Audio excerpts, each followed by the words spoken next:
All right, so let's bring in Florida Congressman Byron Donalds and Katie Pavlich, editor of townhall.com and a Fox News contributor. Thank you. We have a couple things to go through. But Byron, I want to start with you on this. I mean, this is still a hot story. It's several days old. I think it occurred Monday, or then again, the retaping of it occurred. They did it twice. I've never seen anything like it. Maybe some are, but other people, I mean, I'm not going to mention names, but other CBS reporters have said there's nothing wrong with putting out the raw material, the raw tapes, the undoctored tapes. Mr. Trump thinks CBS should lose its broadcast license. I mean, this thing can't go unanswered. I guess CBS is trying to stay in the basement and not be heard again. But Byron, this is a big issue here. Once you start doing that, Katie barred the door. You lose the First Amendment altogether, because what's good for the goose is bad for the gander. How about that for a replay? I mean, Larry, are we surprised? We can't trust the mainstream media. Why would we be shocked by that? They're covering up for Kamala Harris. Why would we be shocked by that? You know this campaign is heavily scripted. Everything that she has done has been focus grouped and tested. They've run through two or three iterations. Reporters aren't allowed to ask questions of her when she's going on and off Air Force 2. She doesn't make herself available for anything, and it's all been a failure. So, yeah, we caught CBS. CBS should do the right thing. They should release the transcript. As far as I'm concerned, they should release the unedited video because she's not just asking to be an actress or, frankly, to work on any network news station. She's asking to run the United States of America, to be the leader of the free world. Well, here's one thing I know. You don't get to just put out movie productions when you're trying to negotiate peace in the Middle East or an ending the hostilities between Russia and Ukraine, ending that war. You got to get in a room, look people in the eye, be of substance, and be able to negotiate. But if she can't even negotiate the answers to questions from Bill Whitaker in 60 Minutes,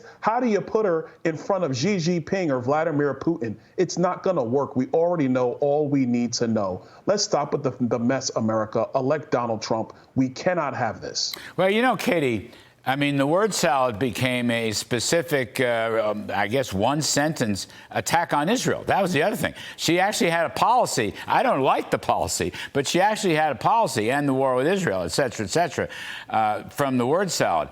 But I just think something's got to happen here. You can't just keep doing this. The ABC phony fact-checking. I mean, you know this stuff better than I know this stuff. Something's got to happen here. We're just going to lose the First Amendment to government controls left and right.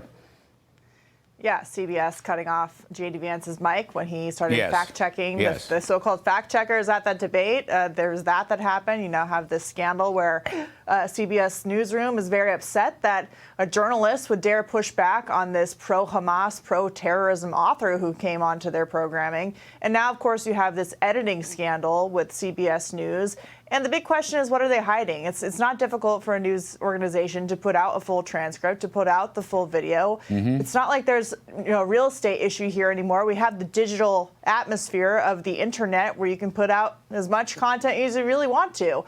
So it's clear that they're hiding something. And the bigger problem, as Byron pointed out, is that she doesn't actually have a coherent policy when it comes to what's happening in Israel, what's happening with the Western world, the attacks that continue. And we're dealing with a potentially nuclear-armed Iran that just sent 200-plus ballistic missiles into a democracy for the second time in 6 months. And it was the largest ballistic missile attack in the history of the world.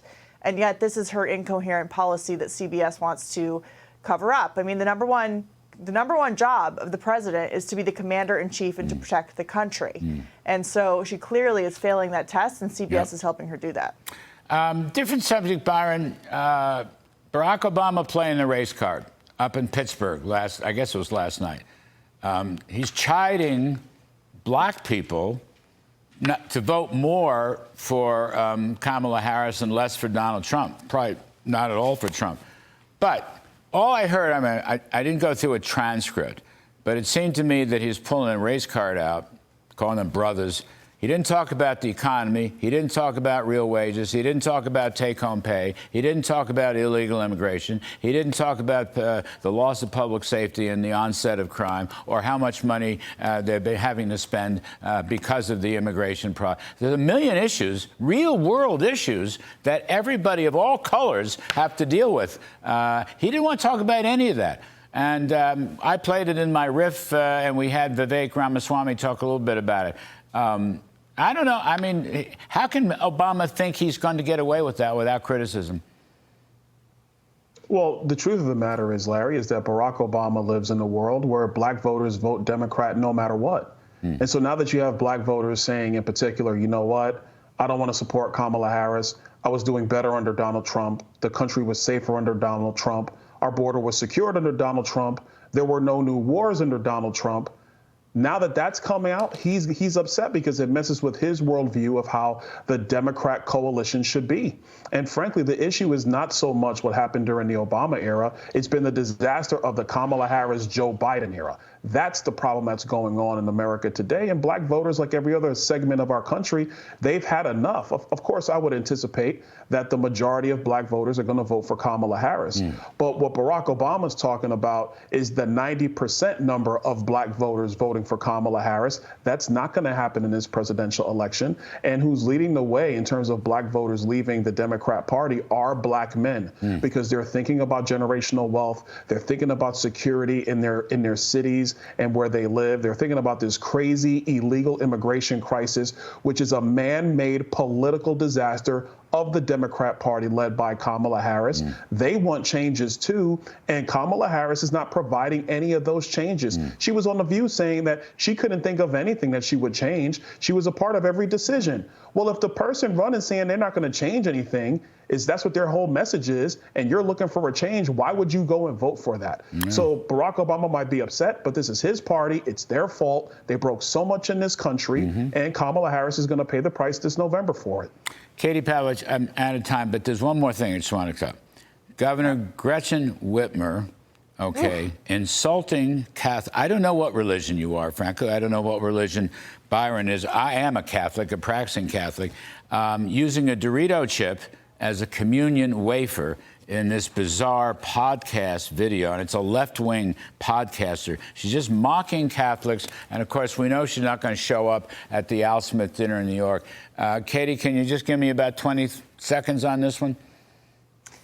It's disgusting. It's revolting. It's amazing that the left continues to feel like they can get away with attacking Christianity. And it's not that they're just doing this on TikTok or in a funny video and saying it's just a joke. You'll recall that the Department of Justice under President Joe Biden and Kamala Harris has gone after Catholics, have sent spies essentially into their parishes to make sure they're not being too extreme. So that's what people need to think about when they're going to the polls in November. This is a woman who's been in charge of an administration that is willing to use the full force of the federal government to go after religious Americans in this country. Yeah, in Michigan, which is a toss-up state with a lot of working folks who happen to practice Catholicism or other forms of Christianity. Can you imagine that? And she thinks she's going to get away with that, too. Anyway, Congressman Byron Donalds, thank you, sir. Katie Pavlich, thank you, as always, to both of you. Thanks.